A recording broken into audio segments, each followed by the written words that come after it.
तो यार अगर तुम भी वन पीस के रिसेंट चैप्टर्स को लेकर थोड़ा बहुत कंफ्यूज हो और सोच रहे हो कि सैटर्न की पावर्स डेविल फ्रूट की वजह से है या फिर इसका कनेक्शन किसी और चीज से है, तब तो तुम सही जगह पे आए हो कि आज की वीडियो में मैं एक्सप्लेन करूंगा सैटर्न की पावर की मिस्ट्रीज, ये भी कि कौन सा गोरो से सबसे ज्यादा स्ट्रॉन्ग हो सकता है, एज वेल एज ईमू के बारे में भी डिस्कस करेंगे। इसीलिए वीडियो से एंड तक बने रहना ताकि कुछ मिस ना कर दो।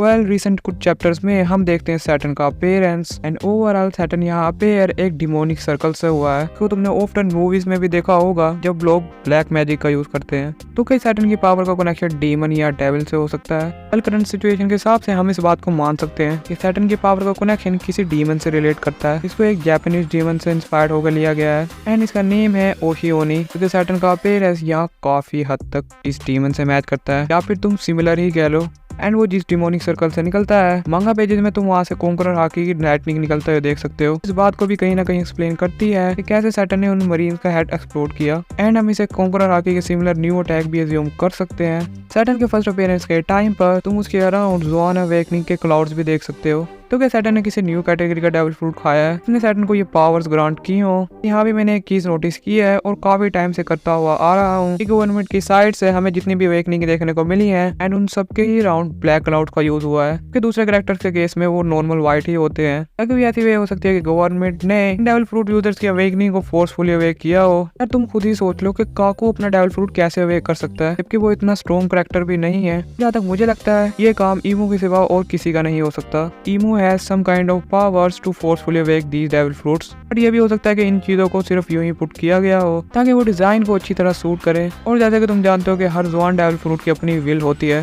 पर तुम्हें इस बात का पता नहीं होगा कि हर ज़ोआन डेविल फ्रूट के अवेकनिंग के टाइम पर वो यूजर की बॉडी पर भी कंट्रोल हासिल कर सकता है। ऐसा होता हमने कहीं पर भी नहीं देखा, बट क्योंकि ये चीज ऑलरेडी मेंशन है इसलिए हम ये अज्यूम करके चल सकते हैं कि ये चीज कभी न कभी हो सकती है, या फिर ये चीज पास्ट में हो चुकी हो, मे भी शायद गोरो से इसके साथ। इसीलिए क्या पता 5 एल्डर्स की बॉडी पर डीमन लाइक क्रीचर्स का कंट्रोल हो। फिर तो तुम ये भी सोच सकते हो कि 5 एल्डर्स क्यों ईमू की बात सुनते हैं। बात को हम और भी सेंसिबल बनाने के लिए हम ये अज्यूम कर सकते हैं कि ईमू ने भी इसी टाइप का कोई डेविल फ्रूट खाया हो जो कि बिलोंग करता हो डीमन के किंग या क्वीन से शायद। एंड ये बात इसी तरह ही सेंस कर सकती है। वेल यहाँ मैंने एक और भी चीज नोटिस की है कि सैटर्न जिस डेमोनिक रिंग से अपेयर हुआ है उसी तरह का रिंग हमने पेंजिया कासल में भी देखा है एक आर्टिफैक्ट के तौर पर। एंड क्योंकि ये रिंग डार्क मैजिक के ऊपर बेस है, तो हम यहाँ ये भी अज्यूम कर सकते हैं कि वन पीस में डार्क मैजिक का भी कॉन्सेप्ट है। इसका थोड़ा बहुत रेफरेंस तुमने टाइम स्किप के टाइम पर भी देखा है, जहाँ हमारा ब्रुक का पेयर हुआ था ड्यू टू कुमा। एंड रिसेंट चैप्टर में जो हमें 5 एल्डर के सिल्हूएट देखने को मिले या उनकी शैडोज, उनका कनेक्शन भी दूसरे डीमन से हो सकता है, जिसमें तुम सैटर्न को तो ओशियोनी मान के चलो। एंड मर्करी का कनेक्शन एक अदर डीमन जिसका नाम बाकू है उससे हो सकता है।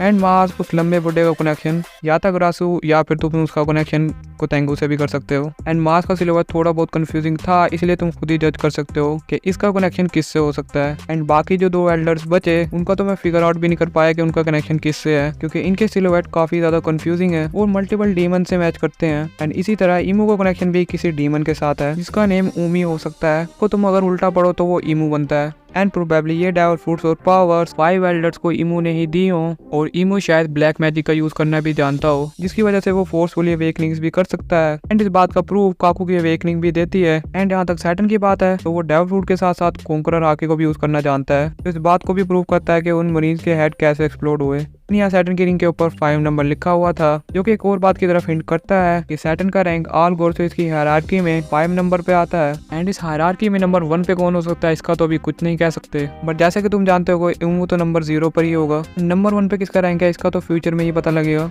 जैसे जैसे चैप्टर आ रहे हैं उसी तरह काफी चीजें क्लियर हो रही हैं, इसलिए मैं ये अज्यूम करता हूँ कि ये बात हमें जल्दी पता लग जाए। एंड इससे ज्यादा हम 5 गोर्सेस के बारे में और कुछ नहीं जानते, और मुझे ये वीडियो यहीं खत्म करना पड़ रही है क्योंकि तुम्हें पता है कि मैं लॉन्ग वीडियोस नहीं बनाता। तो यार मैं मिलता हूँ नेक्स्ट वीडियो में। वेल जब न्यू चैप्टर के स्पॉयलर्स आएंगे तो मैं उस पर भी वीडियो बनाऊंगा, इसीलिए स्टे ट्यून्ड एंड चैनल को भी सब्सक्राइब कर देना। यार अब के लिए बस इतना ही, तब तक के लिए बाय।